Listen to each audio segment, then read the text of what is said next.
Hi மக்களே, தயவு செஞ்சு இந்த வீடியோ முழுசாக பார்த்துட்டு என்ன என் குடும்பத்தெலாம் திட்டுங்க. டாக் லவ்வர்ஸ் விஸ் டாக் ஹேட்டர்ஸ். ரீசெண்டாக ஒரு டெலிவிஷன் ஷோ, அந்த ஷோலாம் பேர் சொல்லக்கூடாது, சொன்னோம் அப்படின்னா அவங்க காப்பிரைட் கொடுப்பாங்க. ஏன்னா நம்ம பேசுகிறது வந்து நேர்மையான ஒரு கரெக்டான விஷயம். நீ முழுசாக பார்த்துட்டு ஆமாப்பா நீ சொன்னது கரெக்டு, இல்லை நீ சொன்னது தப்பு அப்படின்னா கமெண்ட்டில் சொல்லுங்கள். ரொம்ப சிம்பிளான ஒரு விஷயம். நாய்கள் கடித்து தான் சின்ன குழந்தைகள் இறந்துக்கிட்டே இருக்காங்க அப்படின்னு இவங்க சைடு பேசிக்கிட்டே இருக்கும்போது இவங்க சைடு எப்படி சொல்கிறாங்க அப்படின்னா இவங்கெல்லாம் கருணைவாதிகள் கிடையாது, போலி கருணைவாதிகள் அப்படின்னு சொல்கிற விஷயத்தில் கோபிநாத் சார் மாதிரியான ஒரு மிகப்பெரிய சிறந்த பேச்சாளர் அப்படின்றவர் அங்கே ஒரு விஷயம் வந்து தீர்ப்பு வந்து இவங்களுக்கு கொடுக்குறாங்க அப்படின்ற பட்சத்தில் ஓகே, தீர்ப்புன்றதோ இல்லை ஒரு ஷோ அப்படின்றதோ வேறு. நீங்கள் பார்த்தீங்க அப்படின்னா அந்த ஷோ எப்படி நடந்தணும், குறைஞ்சபட்சம் ஒரு 8 மணி நேரம் மேலே நடந்திருக்கும். அந்த 8 மணி நேரம் மேலே எப்படி நடந்திருக்கோம்னா இந்த மாதிரி நடந்திருக்கும்.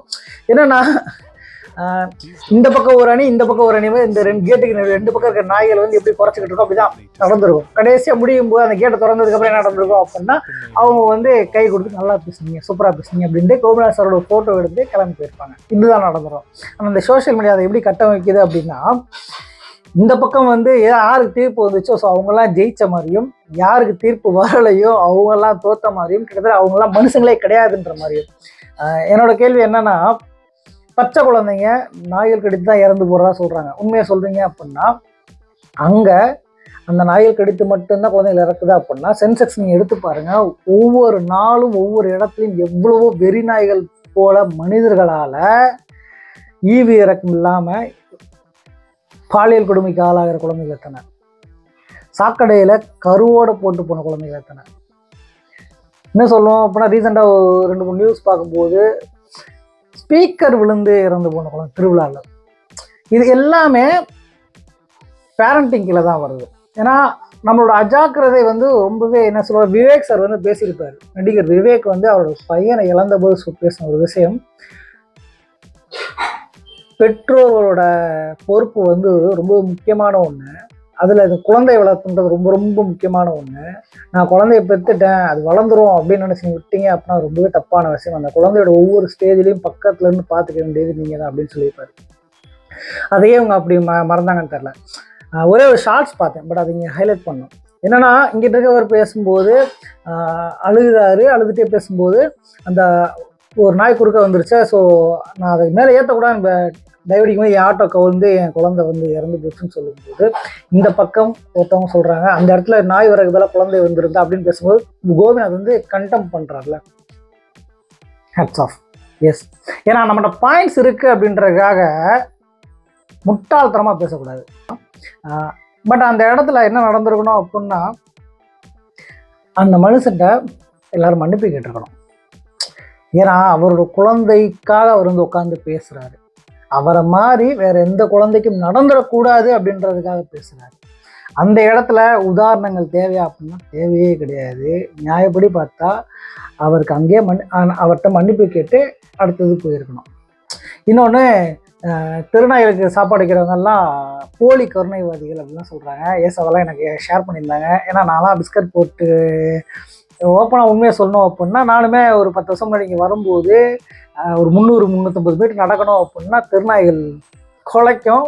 நானும் இந்த ஜுராசிக் பார்க்கில் வந்து தீப்பந்தத்தை காட்டினா இப்படி ஜுராசிக் பார்க் பக்கத்தில் வராதுன்னு சொல்லுவாங்களோ அந்த மாதிரி டார்ச் லைட் அடிச்சுட்டே அது கண்ணுகள் பக்கத்துலேயே அடிச்சுட்டே வருவேன். அது குலைக்கும், அப்புறம் அமைதியாகிடும். அப்படி டெய்லி போக ஒரு குறிப்பிட்ட கட்டத்துக்கு மேலே நாய்கள் 10 நாய் 15 நாய் இருக்குது அப்படின்னா என்ன பண்ணுறதுன்னு தெரியாமல் சரி ஓகே சின்ன வயசில் சக்திமான் ஃபார்மில் ஒன்று இருக்கும், கண்ணோட கண் பார்த்தா நாய் குலைக்காது அப்படின்னு. பட் இருந்தாலும் ஒரு கட்டத்துக்கு நமக்கு ஒரு பயம் வரும், நாமே ஃப்ரெண்ட் ஆகிடக்கூடாது அப்படின்னு. ஸோ அப்படி ஸ்டார்ட் ஆனது தான் பிஸ்கட் போட ஆரம்பிச்சிது. நான் பெருசாலாம் ஒரு பிஸ்கட் போடுங்க 5 ரூபாய்க்கு வாங்குவேன். அதையே 50 பீஸாக உடச்சி பிஸ்கட் போட்டே போவேன். ஒரு சில நேரம் லேட்டாக வரும்போது கடைகள் இருக்காது, பிஸ்கட் கிடைக்காது அப்படின்ற சமயத்தில் கூட பயந்துகிட்டே வரும்போது அத்தனை பேரும் கூடயே வருவாங்க. பொழைச்சது கிடையாது, துரத்துனது கிடையாது. இப்போ வரைக்குமே இந்த 10 வருஷம் ஆச்சு.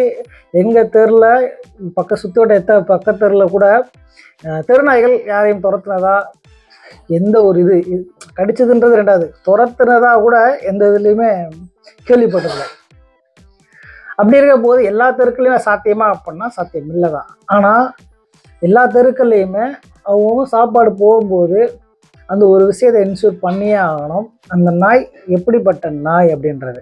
ஏன்னா இப்போ ஒரு இடத்துல ஒரு தெருவில் ஒருத்தர் பண்ணிட்டால கொள்ளையடிச்சிட்டா அப்படின்னா தெருவில் இருக்க எல்லாரையுமே தூக்கில் போட சொல்ல மாட்டோம், தப்பு பண்ணவனை தான் சொல்லுவோம். இதே தான் அந்த என்ன சொல்கிறது, பாவப்பட்ட அந்த ஜீவன்களுக்கும்.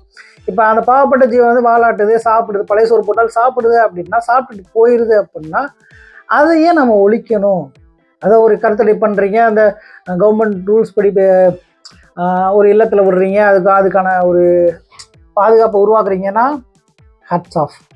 ஆனால் அதை ஏன் ஒழிக்கணும்? ஏன்னா நானே இவ்வளோ குட்டிகள் ரொம்ப ரொம்ப குட்டியாக இருக்குங்க. ஸோ நான் என்ன முடிஞ்சளவு பால் ஊற்றுவேன், பிஸ்கட் போட அதை சாப்பிடாதுங்க. ஸோ போய் அந்த புதருக்குள்ளே வச்சு பால் ஊற்றி அவர், ஆனால் அடுத்த 5 நாள் 6 நாளில் அவங்கெல்லாம் உயிரோடு இருக்க மாட்டாங்க. இதே மாதிரி பைக்லேயோ கார்லேயோ அடிபட்டு, இப்போ உங்கள் லைஃப் எக்ஸாம்பிள் தான் நான் லியோ போட்டுக்கிட்டு இருக்க காரணமே. லியோவுக்கு முன்னாடி ஒரு 4-5 குட்டி எடுத்த வீடியோலாம் இருக்குது, நான் அதெல்லாம் போடல, ஏன்னா அவங்கெல்லாம் உயிரோடு இல்லை. அந்த அந்த இடத்துல என்னென்னா அவனுக்குமே கார் ஏறி 2 பின்னங்காலுமே இறங்கிருச்சு. ஸோ நான் தான் தூக்கிட்டு வந்தேன், நீவி விட்டேன், அது சுருக்கெலாம் எடுத்த மாதிரி எடுத்து விட்டு டாக்டர் கூட்டி போன நினச்சிட்டே இருந்தேன். அவன் வந்து அந்த முன்னங்கால் வச்சு மட்டுமே தவழ்ந்து அந்த புதரிலேயே ஊறிக்கிட்டு இருந்தான். நான் தான் ஒரு 20 நாள் கிட்ட பால் ஊற்றி பிஸ்கட்லாம் வச்சேன். அவனுக்கு ஒரு பிலீவ் வந்துச்சான்னு தெரில, மிராக்கலாக என்னன்னு தெரில, ஒரு கால் வந்து அவன் ட்ரை பண்ணிகிட்டே இருந்தான், 3வது கால் சரியாச்சு. இப்போயும் அந்த 4வது கால் உடஞ்சி சரியாகவே இல்லை. ஆனால் அந்த 3 காலில் தான் ஓடிக்கிட்டு இருக்கான். என்னோட சின்ன கேள்வி இவ்வளோதான், எப்படி ரேப் பண்ணவனோ, கொலை பண்ணவனோ, கொள்ளையடித்தவனோ அவனை மட்டுமே தூக்கில் போடணும் அப்படின்னு சொல்கிறீங்களோ? ஏன் எந்த நாய் குறைக்குது? ஏன்னா சிம்பிளாக ஒரு விஷயம் சொல்லுங்க, எந்த நாய் கடிக்குன்னே தெரியாது அப்படின்றது வந்து எப்படி சொல்கிறது, என்னால் அது வந்து சிம்பிளாக சொல்ல முடியல. ஏன்னா எல்லா நாய்களுமே அப்படின்னா அதில் சைக்காலஜிகள் வந்து இவங்க என்னென்னமோ சொல்கிறாங்க, கருத்தடிப்பானால தான் அது வந்து துரத்துது, காரை துரத்துது அப்படின்னு. அது கிடையாது. ஏன்னா நல்லா கவனித்து பார்த்தீங்கன்னா, நானுமே ஃப்ரெண்டோட கார்லாம் வரும்போது டோரை இறக்கி ஹாய் சொல்லுவேன், நின்று ரசிச்சுட்டு வாலாட்டிட்டு போவாங்க. ஸோ அவங்க எல்லா காரையெல்லாம் துரத்தலை. நீங்கள் வேணால் நிப்பாட்டி ஜன்னலில் இறக்கி அந்த நாய்கிட்ட ஹேண்ட் ஷேக் காட்டி பாருங்கள், அது என்ன சொல்லுதுன்னு பாருங்கள். அப்பையும் குலைக்குதா அப்படின்னா ஒரு பிஸ்கட் போட்டு பாருங்கள், ஜஸ்ட் 5 ரூபா பிஸ்கட்டில் ஒரே ஒரு துண்டு போட்டு பாருங்கள், கண்டிப்பாக குலைக்காது. ஏன்னா அடுத்த நீங்கள் பிஸ்கட் போனால் கூட நம்மாள்றா அப்படின்னு தான் சொல்லும். என்னென்னமோ அமேசான்லேருந்து காட்டுறாங்க, நாய்களுக்கு வந்து பாதுகாப்பு ஈட்டி மாதிரி என்னென்னமோலாம் காட்டிக்கிட்டு இருக்காங்க. ரொம்ப சிம்பிளான ஒரு விஷயம், அது எதிர்பார்க்குறது அன்பு. நான் நன்றியுள்ள ஜீவன் அப்படின்னு சொல்கிற காரணமே அதுதான். இதில் நிறைய விஷயங்கள் பேசலாங்க, நான் ரொம்ப ஷார்ட் அண்ட் ஸ்வீட்டாக பேசணும்னு நினச்சி இதுவே லென்த்தாக போகுது. நம்மளுக்கு தான் பகுத்தறிதல் அப்படின்ற ஒரு குணம் இருக்குது, மனித நேயம் அப்படின்ற ஒரு விஷயம். ஏன்னா மற்ற விலங்குகளுக்கு பேச முடியாது. ஸோ பேச முடியாதனால இந்த உணர்வுகளை கடத்த முடியாது. ஆனால் ஒரு மனிதனால் இதெல்லாம் பண்ண முடியும்.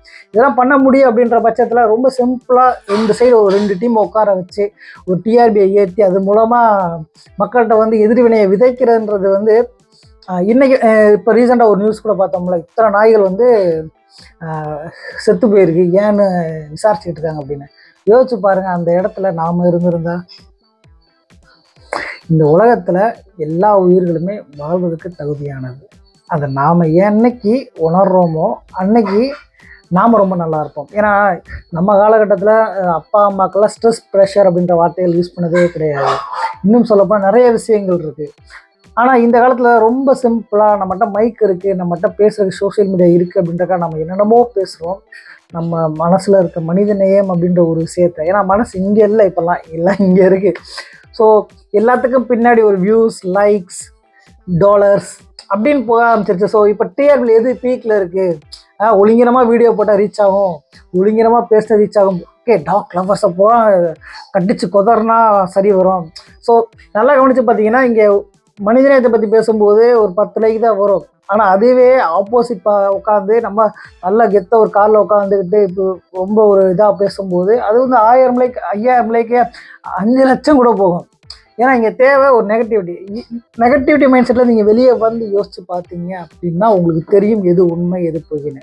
ஏன்னா நீங்கள் தப்பு பண்ணாதப்ப உங்களை தூக்கில் போடணும்னு சொன்னால் நீங்கள் ஏற்றுக்க மாட்டீங்க தானே. அப்போ எந்த பாவமே பண்ணாமல் நீங்கள் சோறே போடாமல் பிஸ்கட்டே போடாமல் இருந்தாலும் நீங்கள் வந்ததும் உங்களை தேடி ஓடி வந்து வாலாட்டுற எந்த தப்பும் பண்ணாத அந்த நாய் என்ன பாவம் மன்னிச்சுன்னு வாய் இருந்தால் கேட்குமா இல்லையா? இதுதான் நான் பேசணும்னு நினச்சேன். நிறைய விஷயங்கள் பேசணும்னு நினச்சேன், பேசுகிறேன். பட் உங்கள் கருத்து என்ன அப்படின்றத கமெண்ட்டில் சொல்லுங்கள். ஸோ அதையும் நான் தெரிஞ்சு விரும்புகிறேன். நன்றி.